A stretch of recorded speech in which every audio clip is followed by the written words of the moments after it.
விழாவுக்கு தலைமையேற்றிருக்கிற ஐயா அவர்களுக்கு எனது மனமார்ந்த வணக்கத்தை தெரிவித்துக் கொள்கிறேன்.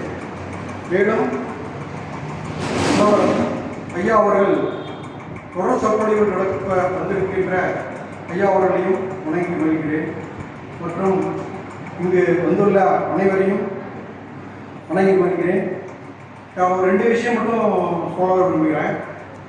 அதாவது ராமாயணம் வந்து முதல்ல இருக்கிறவங்களாம் கேட்டுக்கலாம். ஆனால் இப்போது வருங்காலத்தில் வரக்கூடிய இதில் தான் வந்து ராமாயணம் மிக மிக முக்கியமாக இருக்குது. 2 விஷயம் நண்பர் பாடும்போது பாடினார். அதில் வந்து பார்த்தீங்கன்னா 2 விஷயம் சொன்னார். ஒன்று வந்து அப்பா சொல்ல வந்து தட்டாமல் இருந்தார் ராமர். ஒருவனுக்கு ஒருத்தி. இந்த 2 பாயிண்ட் மட்டுமே நம்ம நிறையா விஷயங்கள் இருக்குது. இன்றைக்கி சொல்ல கருத்தில் நிறையா பேசணும்னா ஐயா அதெல்லாம் சொல்லுவாங்க. இந்த 2 கருத்து வந்து வருங்காலத்தில் நம்ம கண்டிப்பாக வந்து இது வருங்காலங்களில் இதுதான் தேவைப்படும். ஏன்னா நிகழ்காலத்தில் நாம் பார்த்துருக்கிற அப்பாவை மதிக்கிறது இல்லை, குடும்பத்தில் தகராறு, நிறையா இஷ்யூஸ் போயிட்டுருக்கு. அதில் வந்து பார்த்தீங்கன்னா ஒருவனுக்கு ஒருத்தி, அப்பா சொல்ல மதிக்கணும். இந்த பாடலில் அவர் பாடினார். ஐயா அவர்கள் நிறையா விஷயங்கள்லாம் சொல்லுவாங்கன்னு நினைக்கிறேன். அப்புறம் வந்து பார்த்தீங்கன்னா இந்த ராமாயணம் வந்து பார்த்தீங்கன்னா முதல்ல ஜிவிஜி ஆடிட்டோரியத்தில் வந்து பஸ் வச்சு கூட்டிகிட்டு போயெல்லாம் கேட்டுருக்கிறோம். சின்ன பையனாக இருக்கும்போதெல்லாம் நாங்கள்லாம் வந்து நிறைய கூட்டங்கள் வரும். அப்போல்லாம் வந்து எந்த மீடியாவோட எதுவுமே கிடையாது. அதனால் எல்லோரும் பஸ் பிடிச்சி போவாங்க, வருவோம்.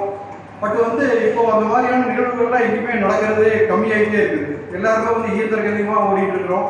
அதனால் இந்த ராமாயணம் கேட்டால் என்ன அப்படின்னா, ஒரு முனிவர் வந்து ஒரு சீடர்கிட்ட ஒரு அழுக்கு கூட, அதாவது கூட ஓட்டோடையாக இருக்குன்னு பார்த்துருப்பீங்க, அழுக்கு கருப்பு கூட கொடுத்து கொண்டு போய் தண்ணி குடிச்சிட்டோன்னு சொல்கிறாரு. சீடனுக்கு என்னடா வைத்தியார்த்தமாக இவர் சொல்கிறாரு, தண்ணியில் போய் கொண்டு வந்து அப்படி கொண்டு வர முடியும், போய் குடிச்சிட்டு வந்துட்டே இருக்கா. அப்படி கொஞ்ச நாள் கழிச்ச உடனே கேட்குறாரு, என்ன நினைச்சிருச்சா? இல்லையா, நீங்கள் கொடுத்த கூடையில் தண்ணியே இல்லை அப்படின்னாரு.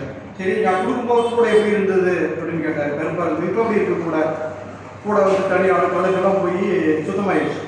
அது மாதிரி நம்ம மனசு வந்து அழுக்காக இருக்குது, எல்லாம் தெரிஞ்ச விஷயங்கள் தான். அதை வந்து நம்ம தூண்டுதல் கொடுக்குறதுக்கு யாருமே இல்லை. இந்த மாதிரியான நிகழ்வுகளில் வந்து உட்காந்து நம்ம கேட்கணும். நம்ம குழந்தைகளை வந்து மெயினாக வந்து கேட்க வச்சோம் அப்படின்னா அவங்களுக்கு வந்து இந்த ஒரு நிகழ்வுகள்னால வந்து என்ன நன்மை அப்படிங்கிறத வந்து மனசெல்வத்தினுடைய அழுக்குகளெல்லாம் கரைஞ்சி மனசுத்தமாகும். பீஸ்ஃபுல்லாக லைஃப் வரும். படுத்தா தூக்கம் வரும். அதை வந்து எல்லாரும் இன்றைக்கி அனுபவிப்பீங்க.